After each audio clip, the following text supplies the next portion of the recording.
Hello, good morning, everybody. Hello, student, how are you? I hope you all are happy and healthy at home. So, we talking about the chapter number first, fundamentals of organic chemistry. So far, I think we have learned so many things about this chapter. I think I have taken near about 7 to 8 lectures. So today will be the next lecture. So what did we learn yesterday? Yesterday we learned sp hybridization, and I think so far we have learned sp3 hybridization, sp2 hybridization, sp hybridization. Today we are going to learn about the advantages of hybridization. First one, the advantages of hybridization. Advantages of hybridization. There are so many advantages of hybridization. Out of that, those are most important one that we are going to learn today. So first advantage of hybridization, the number of atomic orbital hybridized to form the number of molecular orbital is known as first advantage of hybridization. When hybrid orbital or the molecular orbital is a form that has hybrid orbital are in a definite direction, or it has a maximum symmetry, and during the formation of that hybrid orbital, the one of the lobe becomes as a larger one and another one is a smaller one, and therefore there is a minimum repulsion occur, or that means that there is a they are maximum separated from each other. So this is the first fundamental or the important advantage of of hybridization. And as we know that hybridization means what? The process of mixing and recasting of atomic orbital which are different in energy, when they overlap to form a new set of orbital which is equal in energy, is known as a hybridization, and that new orbital is known as a hybrid orbital. So that is a number of, here just remember in short, number of atomic orbital is equal to number of hybrid orbital. So that you have to remember in short. Now second important advantage of this hybridization, the hybrid orbital arrange themselves around the central metal, around the central atom, so that it form the covalent bond. So that is the second advantage of that hybridization, means it can form as a covalent bond, right, around the central metal atom. So that is the second advantage of this hybridization. Now move on to the third important advantage of hybridization. So third advantage of that hybridization, due to this hybridization, the number of just now we have seen in the first advantage, number of atomic orbital overlap to form as a number of hybrid orbital. When third advantage of hybridization, when that hybrid orbital form, it has a definite shape or the maximum symmetry over there, and therefore it can more effectively overlap with atomic orbital as well as what we can call it as a hybrid orbital. So that is a third advantage of this hybridization, and that is a fourth advantage of that hybridization will be, and this fourth one, it is a hypothetical. It is a hypothetical means in imaginary. Look at if you look at the longer time, what do we see? The sky is touching somewhere to the land, right? So that type of the thing is called as a imaginary or hypothetical. This process also as a hypothetical. This hybridization is not a process. It is mainly used as a convenience to describe the bonding. So these are the four advantages of this hybridization. Now let us move on to the next one. The hybridization is useful for what? Hybridization useful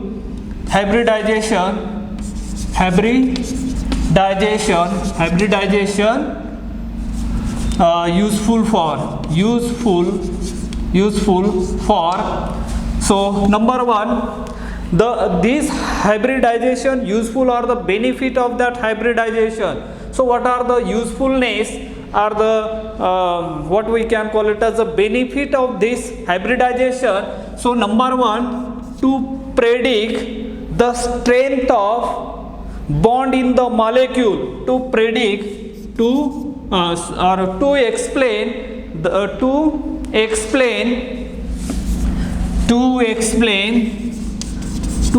explain the bond strength, to explain the bond strength in the molecule, such as sigma bond and the pi bond, because they are by using this we can easily determine the strength of sigma bond and the pi bond. Why pi bond is weaker than the sigma bond? We already discussed somewhat about this. So because sigma bond is a form by coaxial overlapping, and therefore energy required to break that bond is this. So that is the first use for hybridization. Now second one, to explain the geometry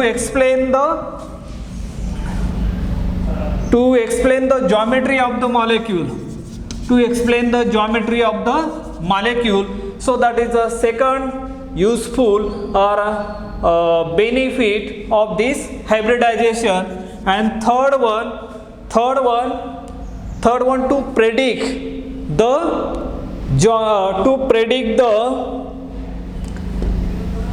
the bond length of the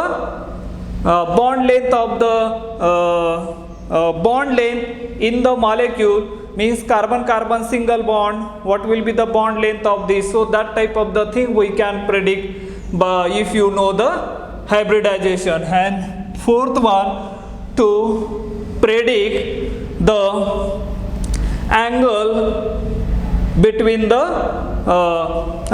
adjacent bond. So these are the usefulness of this hybridization. I think with this we have completed the advantages as well as usefulness of the hybridization. Now next one, we are going to learn about the following point, which are very useful as far as your exam point of view is concerned, because define the following term for 1 mark question may appear in your one exam in a university semester end examination, and that time define the following terms for 1 mark, maybe as bond length, bond angle, bond energy. These are the terms normally is frequently occurring in your examination. Let us explain one by one or step by step. Here first one we are going to learn. First one is a bond length.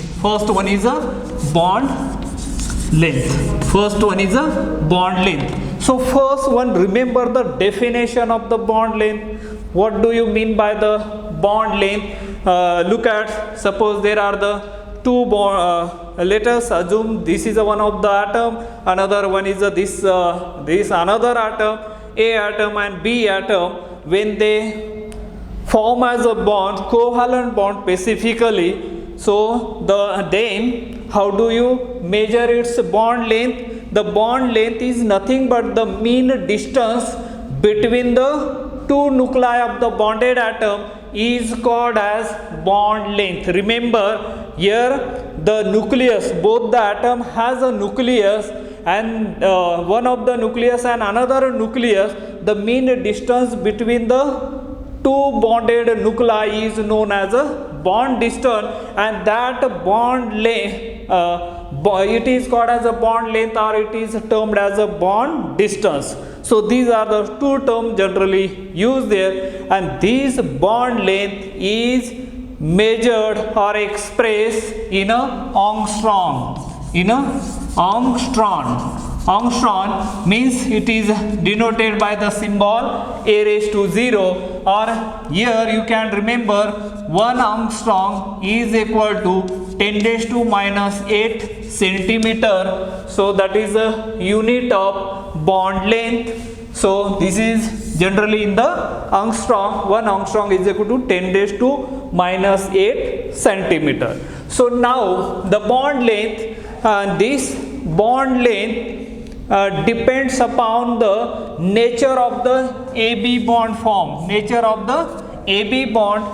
as well as when this covalent bond is formed, that covalent bond is not a rigid.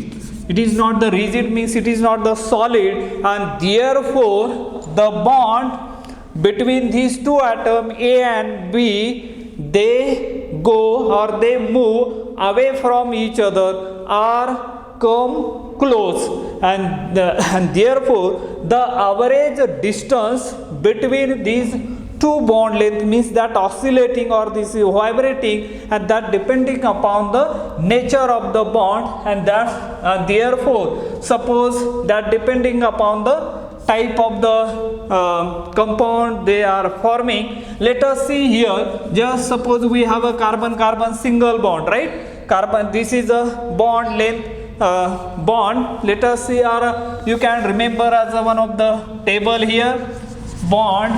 Then next one is a state of hybridization, and then next will be the bond length,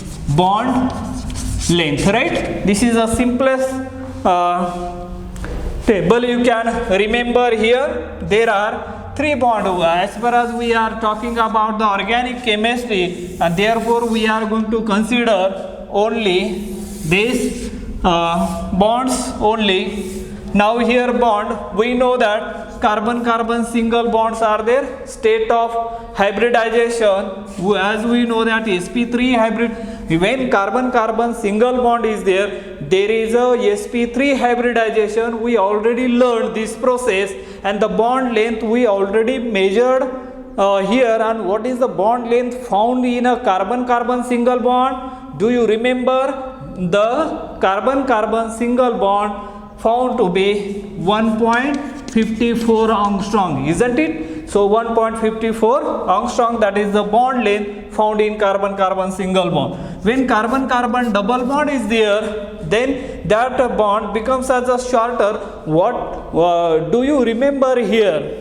What is the hybridization present in carbon-carbon double bond? That shows the sp2 hybridization, right? Very good. Now is the bond length is found to be 1.34 angstrom. This is the bond length found in sp2 hybridization, or carbon-carbon double bond is found to be 1.34 angstrom, isn't it? Okay. Now is the last one, a third one, carbon-carbon triple bond. Now this bond length, what is the hybridization involved in carbon-carbon triple bond? The hybridization involved here is, the hybridization contain is a sp hybridization. or here bond length is found to be 1.20 angstrom. These are the bond length. As the percentage of S character, why this the bond length goes on decreasing, that is depending upon the percentage of S character.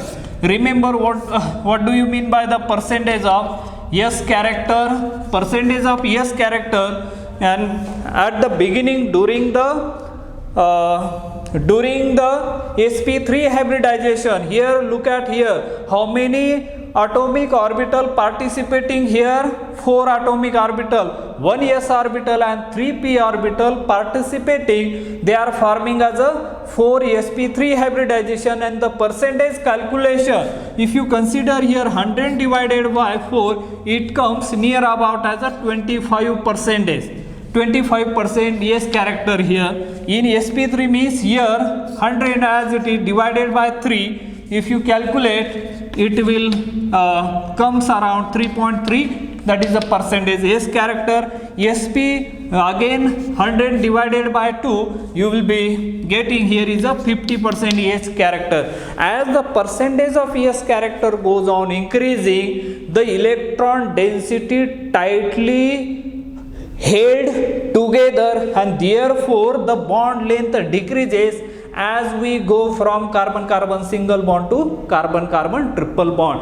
Means as the bond order increases, bond length must be decreased there due to the percentage of S character increases. So that is the reason why this one. This is all about the bond length. Now move on to the next point. Next point we are going to learn here, or we are going to discuss here. What is that? Second one is a bond angle. Second point we are going to learn here is a bond angle. Second point, that is a bond angle. Bond angle, as we know that. Second point. Second important one is the bond angle. Again, what do you mean by the bond angle, or state the bond angle, or define the following terms? So at that time, remember how do you define this bond angle? Remember, the angle between adjacent two bonds on an atom is known as bond angle, and that bond angle always expressed in degree. So that is about the bond angle, and that bond angle again depending upon the nature of the molecule, how they are forming, nature of the balloon, whether they are the depending upon the bond angle again depending upon the what type of the hybridization involved in it. Suppose as a sp3 hybridization, the bond angles are now let us see here again as a what we can call it as a bond, here bond, and here you can call it as a hybridization, and then bond angle. Now as we know that here again, remember we are going to talk here only as a carbon-carbon bond or 3. Let us see here one of the table I am depicting here. Now there is a bond here. Look at the bond, carbon-carbon single bond, and as we know that what type of the hybridization involved here, sp3 hybridization, and bond angle is a 109.5 degree, as we know that, right? While during that sp3 hybridization we already learned that carbon-carbon double bond, what will be the hybridization involved here, that is a sp2 hybridization, and what will be the bond angle of sp2 hybridization, that is a trigonal planar geometry, right? And therefore it has a 120 degree, right? And now the carbon-carbon triple bond is there. It contains sp hybridization, and it involves the bond angle. How much is the bond angle? That molecule acquire the diagonal or linear structure, and it is found to be 180 degree. That is the bond angles are there. For examples, in case of the CH4 methane molecule, or we can know that CCl4, both are having as a what we can call it, both are acquire the tetrahedral geometry, regular tetrahedral geometry, and therefore the bond angle found in this case, for example in case of chlorine atom, here Cl, or methane molecule we can write like this, H, and they are having this tetrahedral geometry. Similarly this one, right, this is a tetrahedral geometry for the carbon tetrachloride, and this is known as a methane molecule, right? So both are having as a 109.5. When